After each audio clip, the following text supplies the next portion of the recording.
రాజకీయాలు అంటారు. ఎంఐఎం మేము ఫ్రెండ్లీ పార్టీ అంటారు. ఎంఐఎం అది రజాకార్ పార్టీ, మళ్ళీ వీళ్ళు సెక్యులర్ పార్టీ అట. ఇలాంటి మాటలు హిందువులు నమ్మే రోజులు పోయినాయి. మీరు ఇంకా రోజు రాను రాను ఇంకా దిగడానికి లోక్సభ ఎన్నికల్లో ఒక్క సీట్ రాలే, ఒక్కటి. అది ఎమ్మెల్సీ ఎలక్షన్ పోటీ చేయలేదు వీళ్ళు. గ్రాడ్యుయేషన్ టీచర్స్ దాంట్లో ఆ 3 ఎలక్షన్స్ జరిగితే పోటీ చేయలేదు. మళ్ళీ మేమే నెక్స్ట్ అని చెప్తున్నారు. బట్ లోక్సభ నుంచి జూబ్లీహిల్స్ ఎన్నికలకు వచ్చేసరికి బీఆర్ఎస్ పార్టీ ప్రభావం అయితే కనిపించింది కదా 2 సంవత్సరాల తర్వాత జరిగినటువంటి ఎన్నికలు. ఈవెన్ బీజేపీ కొంత తగ్గింది కదా. వస్తున్నాయి అదే పద్ధతి. కోటి రూపాయల పైగా జీతం తీసుకున్న కేసీఆర్ ఒక్క ప్రజా సమస్య మాట్లాడాలి అసెంబ్లీలో. తీసుకోవడానికి ఉండాలి సిగ్గు. కోటి రూపాయలు జీతం తీసుకోవడానికి ఒక్క విషయం కూడా మాట్లాడకుండా అసెంబ్లీకి రాడు. కనీసం సంతాప తీర్మానం చదివే వరకు ఉండడు. మున్సిపల్ ఎన్నికల మీద మాట్లాడండి, ప్రభావం ఎక్కడ ఉంటుందో చెప్పండి. అవసరం లేదు. ఉన్నది మేము 2 కార్పొరేషన్ మేము గెలుస్తున్నాం. ఎన్నిసార్లు చెప్తావే, చెప్పింది ఇప్పుడు చూద్దాం కదా. తినబోయే ముందు మీరు గెలుస్తారా ఓడుతారా ప్రజలు నిర్దేశిస్తారు. ఇప్పుడు గంటల్లో తేలిపోతుంది కదా. ఎందుకు కూడా మా పర్సంటేజ్ కార్పొరేషన్ లో బీఆర్ఎస్ కన్నా ఎక్కువ ఓట్లు గాని సీట్లు గాని కార్పొరేషన్ లో బీఆర్ఎస్ కన్నా ఎక్కువ బీజేపీ గెలుస్తుంది. ఛాలెంజ్ చేసి చెప్తున్నా. ఇంకా ఒక్క సీట్ కూడా రిజల్ట్ రాలే, ట్రెండ్ రాలే కార్పొరేషన్. బీజేపీ గెలవడానికి కామెంట్ చేయడం కరెక్ట్ కాదు. Thank you. రైట్ దత్తాత్రేయ గారు. సో దత్తాత్రేయ గారు కొంత ఎడ్జ్ అయితే కనిపిస్తోంది.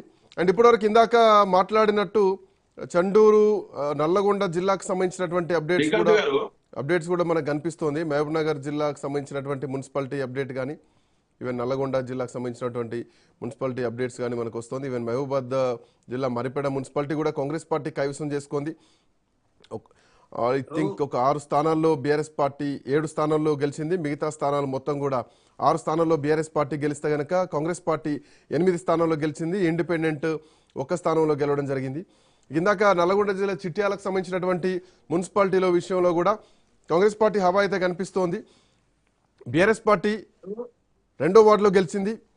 3వ వార్డు నుంచి కాంగ్రెస్ పార్టీ, ఆ తర్వాత 4వ వార్డులో కూడా కాంగ్రెస్ పార్టీ, 5వ వార్డు నుంచి కూడా కాంగ్రెస్ పార్టీ, 6వ వార్డులో కూడా కాంగ్రెస్ పార్టీయే, 7వ వార్డు కూడా కాంగ్రెస్ పార్టీ, 8, 9 కాంగ్రెస్ పార్టీ గెలిస్తే 10వ వార్డులో ఇక్కడ బీఆర్ఎస్ పార్టీ గెలిచింది.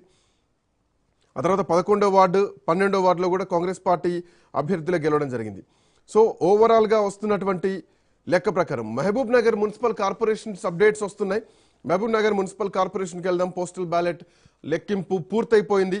1వ వార్డుకి సంబంధించినటువంటి అప్డేట్లో కాంగ్రెస్ పార్టీ 2 స్థానాల్లో గెలిస్తే 2 స్థానాల్లో గెలిస్తే 2వ వార్డులో 3 స్థానాల్లో కాంగ్రెస్ పార్టీ, భారతీయ జనతా పార్టీ ఇక్కడ 2 స్థానాల్లో గెలిచింది.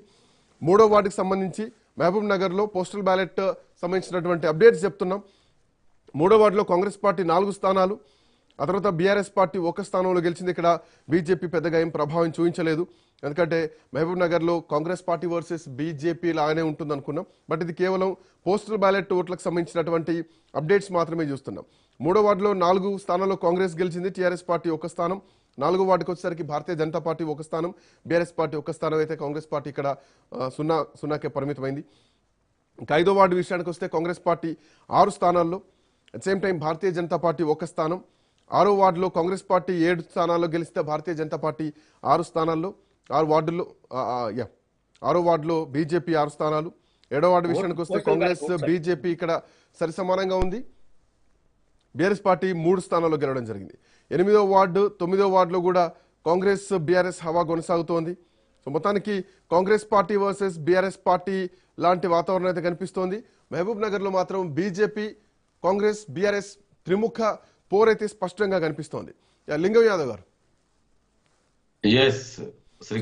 మొత్తం ట్రెండ్స్ అయితే కనిపిస్తున్నాయి, పోటాపోటీ కనిపిస్తోంది. సో అది ఇందాక మనం మాట్లాడుకున్నట్టు అభ్యర్థుల బలం ఉన్న చోట మహబూబ్ నగర్, నిజామాబాద్, కరీంనగర్ లాంటి ప్రాంతాల్లో బీజేపీ ప్రభావం చూపిస్తోంది. అక్కడ బీఆర్ఎస్ పార్టీ కొంత తగ్గుతుంది. బట్ పోటీ మాత్రం కాంగ్రెస్ పార్టీతోనే స్పష్టంగా కనిపిస్తుంది ఎక్కడ చూసినా కానీ. సో ఎట్లా చూస్తున్నారు, ఈ ట్రెండ్స్ ఎట్లా చూస్తున్నారు? డెఫినెట్ గా అండి, ఇవాళ మెజార్టీని అదే చెప్తున్నా, మెజార్టీ స్థానాలు 70-80% ఇవాళ కాంగ్రెస్ పార్టీ గెలవబోతుంది. ఎస్, మీరు అన్నట్టు ఎస్పెషల్లీ నార్థన్ తెలంగాణలో, ప్రత్యేకించి ఈ ఆదిలాబాద్ లో, ఎందుకంటే కొంచెం గతంలో కూడా అక్కడ కొంచెం బీజేపీ ఉంది, కొంచెం అదే విధంగా మహారాష్ట్ర ఇన్ఫ్లుయెన్స్, ఈ బీజేపీ చేసేటువంటి ఈ విభజన పాలిటిక్స్ వల్ల కొంచెం అక్కడ వాళ్ళ